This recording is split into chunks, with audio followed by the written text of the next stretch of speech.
국회 사법개혁특별위원장님을 만나보도록 하겠습니다.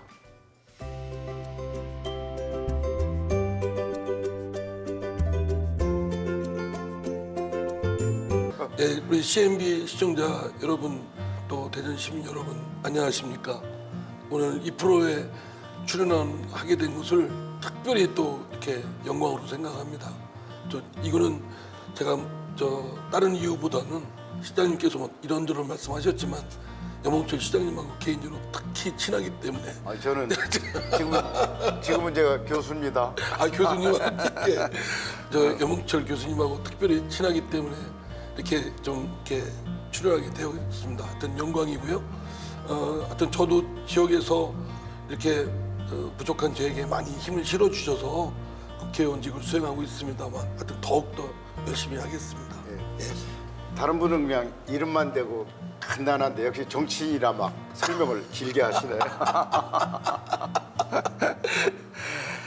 이상민 의원님은 우리 지금 지역이 지금 유성이니까 대덕 연구단지가 있는 그쪽이잖아요. 그래서 어떻게 보면 아까도 말씀드린 것처럼 저분이 변호사 출신인가 과학자 출신인가 모를 정도로 우리 과학도시 대전에 대한 많은 관심을 가지셨는데, 지금 과학하면 기술하면 또 제일 화두가 제4차 산업혁명입니다. 그래서 그런데 저도 뭐 얼마 전까지 이제 공직에 있던 사람이 공직에 대해서 함부로 이렇게 평가하고 할 수 없어요. 저도 했던 사람이고.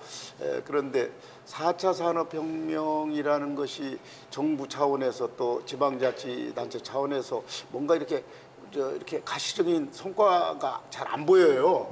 그런 문제에 대해서 입법기관으로서의 우리 이 의원님 제4차 산업혁명과 관련된 의견, 특히 과학도시 대전과 관련된 의견이 있으면 좀 말씀을 해주시죠. 4차 산업혁명은 우리가 한 번도 이제 경험해보지 못한, 말하자면 미지의 세계를 가는 거 아니겠습니까? 그렇기 때문에 사실은 누구도 섣불리 이렇게 개념을 정립하기가 쉽지는 않을 거라고 생각됩니다. 그러나 4차 산업혁명이라고 이러한 개념이 나오게 된 배경은 그 정보통신, ICT의 기술 문명이 고도화되면서 이 ICT 정보통신을 매개로 한, 그러니까 정보통신의 자체의 발전이 가져온 산업혁명, 신산업 부분도 엄청나지만 이 ICT를 매개로 해서 이를 기반으로 해서 다양한 산업 부분에 어쩌면 도저히 어울릴 수 없다고 볼 수 있는 이종 간의 산업 간에도 융합 현상이 일어나거든요. 그래서 요즘은 소위 4차 산업혁명이 초연결이다, 초지능이다라고 하지만 사실은 더 대표적인 표징이라고 할 수 있는 건 초융합이라고 할 수가 있습니다. 그러니까 상상도 할 수가 없을 정도로 초융합 현상이 일어나는 이 부분을 정보통신, ICT 기술을 기반으로 해서 또 다양한 산업 부분, 또 연구 과학기술 부분을 어떻게 융합시키느냐가 핵심이라고 생각되는데요. 저는 여기에 축적된 실력이 제일 기본적으로 필요하다고 생각되고요. 그리고 이와 함께 무궁무진한 상상력이 뒷받침돼서 식견과 함께 그 상상력이 나래를 펴서 도저히 상상할 수 없는 부분까지도 융합을 시킬 수 있는, 거기에 이 4차 산업혁명의 관건이 달렸다고 봅니다. 그런데 이제 아직까지는 좀 그런 개념을 정립하는데 방향을 못 잡고 속된 표현으로 헤매고 있다 이러는데요. 그건 헤맬 수밖에 없다고 봅니다. 누구도 해보지 않는 분야이기 때문에.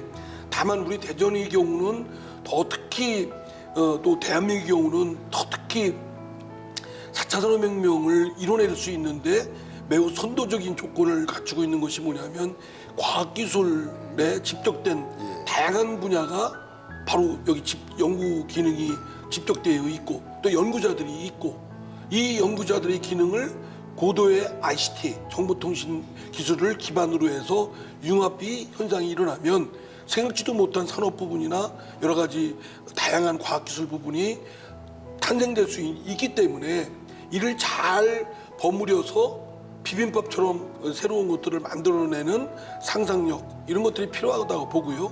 그 궁극적인 핵심에는 사람이라고 생각됩니다. 그리고 어떻게 하면 그 4차 산업혁명은 4차 산업혁명을 이끌어내는 사람을 육성하고 또 그 사람들이 날개를 펴고 마음껏 자신들이 갖고 있는 재능과 또 꿈을 펼쳐나갈 수 있도록 뒷받침해 주느냐, 그런 토양을 제공하느냐에 달려 있다고 보는데요. 그런데 이제 아직까지는 규제가 좀 많이 묶여 있고 또 여러 가지 그 사람들이 재능이 있고 꿈이 있는 여러 연구자나 또 젊은이들이 펼쳐나가는 데에는 뒷받침이 부족한 게 사실입니다. 또 교육적 측면에서도 창의적인 인재들이 육성돼야 되는데 점수 경쟁에만 치닫게 하고 그냥 외우기 경쟁에만 치닫게 하는 점에 있어서는 우리 교육에 맹점이 좀 있고요. 그래서 4차 산업혁명에 대해서는 우리가 뭐 여러 시도가 있고 시행착오도 있습니다만 도전하고 또 그 실력을 바탕으로 해서 상상력의 나래를 펴서 융합하는 노력을 하고 저는 그러면 그것이 축적되면 반드시 성과가 날 것이다. 이런 그 확신을 갖고 있고 그런 최적의 조건을 갖고 있는 곳이 바로 우리 대전이다. 대전에서 성공하면 대한민국의 성공의 성취의 열매를 많이 만들어낼 수 있다고 자신합니다. 네, 그러시군요. 아까 이제 4차 산업혁명 뭐 이 문제를 가지고 헤맨다 이런 말씀을 하셨는데 왜 헤매게 되느냐면 잘 모르는 정부가 이 문제를 해결한다라고 하니까 헤매게 되는 거라고 저는 봐요. 4차 산업혁명은 민간기업 그리고 대학과 연구소가 주도가 돼야 된다. 그럼 정부는 지원을 해야 되는데 예산을 많이 지원하고 조금 전에 또 말씀도 하셨어요.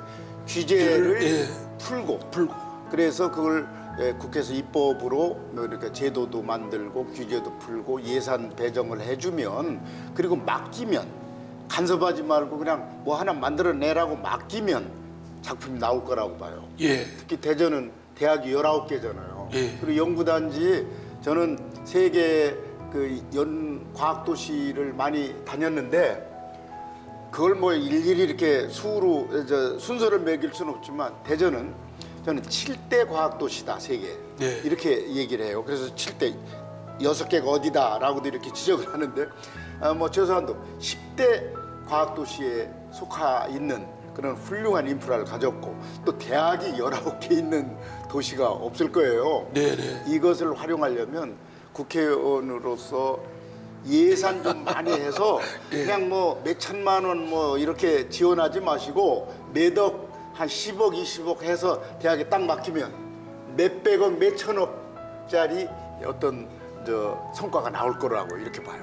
염 시장님께서 시장님으로 재직하실 때 이 우리 과학기술 도시로서의 이 네트워크를 단지 대한민국의 과학기술 도시 여기에 머무르지 않고 세계적 과학기술 도시 네트워크를 하는데 굉장히 기여를 해주신 걸로 생각해서 지금도 감사드립니다. 특히 이제 우리 대전에 있는 과학기술 연구소들은 저도 외국에 나가보면 외국인들이 더 높이 평가하는 자랑스러운 그렇습니다. 연구자들과 과학기술 연구소들이거든요. 이런 기능을 시장님 말씀하신 대로 날개를 펴고 이들이 아주 신명나게 연구하고 또 이거를 산업화하는데 상용화하는데 그런 꿈과 재능을 펼칠 수 있도록 뒷받침하게끔 저도 그 역할을 하겠습니다. 그 국회의원이 하실 역할이 많을 것 같고 더군다나 4선 의원이시잖아요.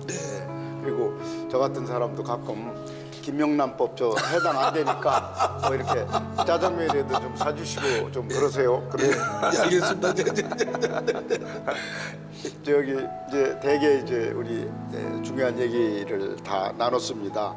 오늘 어떠세요? 오랜만에 이렇게 방송을 하시니까 오늘 방송하신 소감이 어떠세요? 시장님이 진짜 시장님으로 계시고 이럴 때는 어렵고 또 대선배님이시고 그래서 어려웠는데 이제 방송인 청년 여몽철 이렇게 또 이렇게 뵙고 이렇게 편안하게 해주셔서 아주 감사합니다.